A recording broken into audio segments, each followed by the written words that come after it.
more of this. No more of this. No more of this. No more of this. No more of this. No more of this. Students across the state of Minnesota gathered in protest at U.S. Bank Stadium to call attention to recent acts of gun violence that had taken place across the country. Freshman Maya Neves said she believes participating in these protests is instrumental in creating change.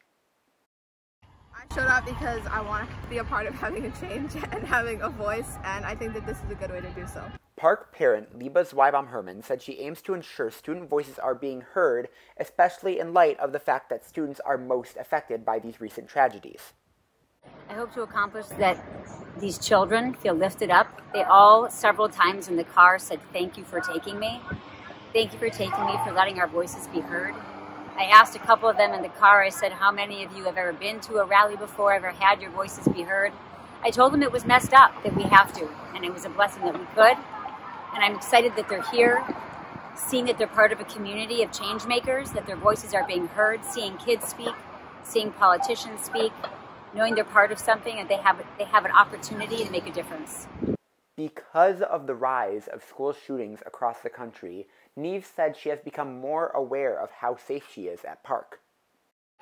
It's made things scary, and it has caused a lot of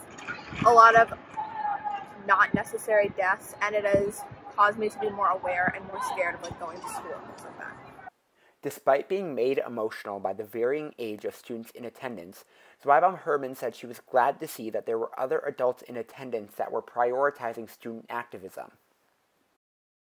I saw 6-year-olds here, I saw 10-year-olds here. I began to cry. My daughter asked me not to cry, but I began to cry when I saw them here because they shouldn't be here. So other adults that are here, taking their children here, saying school is important, but it's more important you feel safe in your schools. Going forward, Neves said she hopes that more discussion surrounding gun violence will be brought to Park and that this discussion continues year-round. I hope that we will talk about it more. My teachers didn't really talk about it at all, and I hope that it gets talked about and made a bigger thing, and it doesn't. I hope it gets talked about when there's not just a shooting. I hope it gets talked about just always.